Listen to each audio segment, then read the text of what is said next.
Hello, അപ്പോൾ എല്ലാവർക്കും പുതിയൊരു വീഡിയോയിലോട്ട് സ്വാഗതം.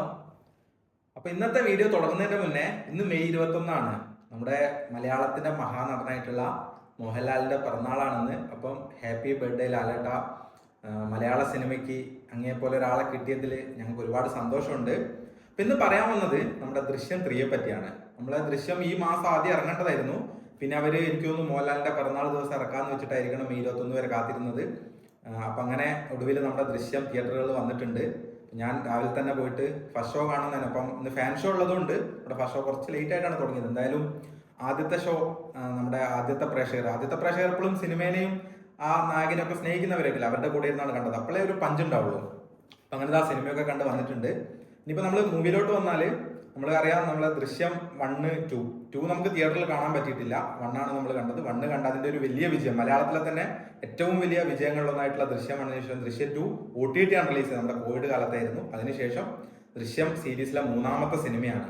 അപ്പൊ എൻ്റെ അടുത്ത് സിനിമ എങ്ങനെയുണ്ടെന്ന് ഒരാൾ പെട്ടെന്ന് ചോദിക്കുകയാണെങ്കിൽ, ഞാൻ ഒരുപാട് പ്രതീക്ഷകളും കൊണ്ട് പോയ ഒരാളെന്നുള്ള നിലയിൽ എൻ്റെ പ്രതീക്ഷകളെ മുഴുവനായിട്ടും അത് സാറ്റിസ്ഫൈ ചെയ്തോ എന്ന് ചോദിച്ചാൽ അത്രത്തോളം ചെയ്തിട്ടില്ല. പക്ഷെ സിനിമ എന്നുള്ള നിലയിൽ, ഒരു സിനിമ ആസ്വാദകൻ എന്നുള്ള നിലയിൽ നല്ലൊരു അനുഭവം തന്നെയായിരുന്നു ദൃശ്യം 3 എന്ന് പറയുന്നത്. അപ്പം ഇതില് ജിത്തു ജോസഫിനെയാണ് ഇതിന്റെ എഴുത്തും കാര്യങ്ങളൊക്കെ. അപ്പം തിരക്കഥയിൽ എവിടേക്കോ പോരായ്മകൾ, അല്ലെങ്കിൽ ഒരു പെട്ടെന്ന് എഴുതി തീർക്കാൻ വേണ്ടി ചെയ്ത പോലെ എന്നുള്ള കാര്യങ്ങളൊക്കെ അവിടെ ഇവിടെയായിട്ട് എനിക്ക് ഫീൽ ചെയ്തിട്ടുണ്ട്. പിന്നെ ഇതിലെ കഥാപാത്രങ്ങൾ നോക്കിയാൽ നമ്മൾ ദൃശ്യം 2 കണ്ട ഏകദേശം എല്ലാ കഥാപാത്രങ്ങളും ഈ ഒരു മൂവിയിലും വരുന്നുണ്ട്.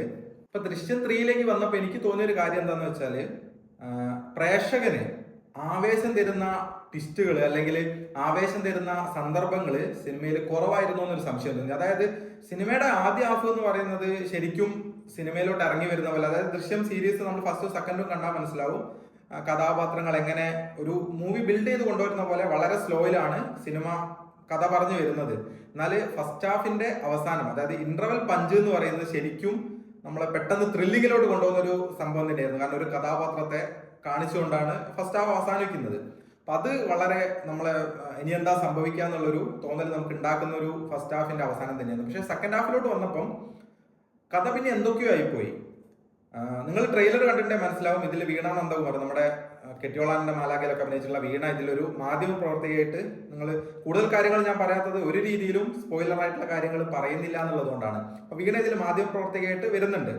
പക്ഷെ കഥയുടെ ഒരു സന്ദർഭം തൊട്ട് വീണേനെ പിന്നെ ഇതിൽ കാണാനേ ഇല്ല. അത് പെട്ടെന്ന് ഒഴിവാക്കിയ പോലെ തോന്നി. അത് തുടങ്ങിയ കാര്യം പൂർത്തിയാക്കിയിട്ടാണോ എന്ന് ചോദിച്ചാൽ എനിക്ക് അതിൽ സംശയമുണ്ട്. പിന്നെ അതുപോലെ 1-2 സ്ഥലങ്ങളിൽ കോടതി നടപടികളായിട്ട് ബന്ധപ്പെട്ട് ഒരു കാര്യം ഇതിൽ ഒരു പോലീസ് ഉദ്യോഗസ്ഥൻ പറയുന്ന ഒരു രംഗമുണ്ട്. അതായത് ബെയിൽ അപ്ലിക്കേഷൻ, മുൻകൂർ ജാമ്യാപേക്ഷ കോടതിയിലോട്ട് എത്തുമ്പോൾ അത് പോലീസ് സ്റ്റേഷനിൽ വന്ന് ഒരാഴ്ചയൊക്കെ കഴിഞ്ഞിട്ട് മാത്രമേ കോടതി പരിഗണിക്കൂ എന്ന് പറഞ്ഞ കാര്യത്തിൽ എനിക്കൊരു അഭിപ്രായ വ്യത്യാസം ഉണ്ട്. എനിക്ക് അതിനെപ്പറ്റി നിയമപരമായിട്ട് കൂടുതൽ അറിയാത്തതുകൊണ്ടായിരിക്കും. നിങ്ങൾ ആർക്കെങ്കിലും അത് അറിയെങ്കിൽ പറയണം. കാരണം സാധാരണ നമ്മൾ ഹൈക്കോടതിയിലേക്ക് ഒരാൾ മുൻകൂർ ജാമ്യാപേക്ഷ പോയാൽ ആ സമയത്ത് തന്നെ നോട്ട് അറസ്റ്റ് ഒക്കെ കൊടുക്കാറുണ്ട് കോടതി. അല്ലാതെ എല്ലാം കഴിഞ്ഞിട്ട് അത് പരിഗണിക്കുക എന്നുള്ളത് കാണാറില്ല. പെട്ടെന്ന് തന്നെ നോട്ട് അറസ്റ്റ് ഒക്കെ കൊടുക്കുന്നത് കാണാറുണ്ട്. അപ്പം അത് എന്താണെന്ന് എനിക്ക് മനസ്സിലാവാത്തോണ്ടായിരിക്കണം. പിന്നെ പല സന്ദർഭങ്ങളും നമ്മള് മനസ്സിൽ വിചാരിക്കുന്ന അത്രത്തോളം ഒരു ആവേശം തരുന്നതൊന്നും ആയിരുന്നില്ല എന്നുള്ളൊരു തോന്നലുണ്ടായിരുന്നു. അങ്ങനെയൊക്കെ ആണെങ്കിലും ഇതിന്റെ ക്ലൈമാക്സിലോട്ട് വരുമ്പോൾ ഇപ്പൊ അടുത്ത കാലത്ത് ഇറങ്ങിയ ജിത്തു ജോസഫ് സിനിമകളിൽ നിന്നൊക്കെ നമുക്ക് തോന്നുന്നൊരു കാര്യമുണ്ട്. പുള്ളിയുടെ കൈവിട്ടു പോവാണെന്ന് തോന്നുന്ന രീതിയിലാക്കാതെ ഇപ്പം ദൃശ്യം 1 ആയാലും 2 ആയാലും അതുപോലെ തന്നെ കുറച്ച് സംഭവങ്ങൾ പുള്ളി ചെയ്തു വെച്ചിട്ടുണ്ട്. അതെന്തായാലും നല്ല രസമാണ്. കാരണം 2 സിനിമകൾ അങ്ങനെയായിരുന്നല്ലോ. ക്ലൈമാക്സിലോട്ട് എത്തുമ്പം നമുക്ക് എൻഗേജിങ് ആക്കുന്ന, അല്ലെങ്കിൽ നമുക്ക് ഭയങ്കര ത്രില്ലിംഗ് ആക്കുന്ന സംഭവം പുള്ളി ചെയ്തു വെച്ചിട്ടുണ്ട്. പിന്നെ ഏറ്റവും എനിക്ക് ഭയങ്കര ഇഷ്ടപ്പെട്ട ഒരു സംഭവം എന്ന് വെച്ചാൽ, അവസാനം മോഹൻലാലിന്റെ ക്യാരക്ടർ സിദ്ദിഖിന്റെ അടുത്ത് പറയുന്ന ഒരു ഡയലോഗ് ഉണ്ട്. ഏറ്റവും അവസാനമാണത്.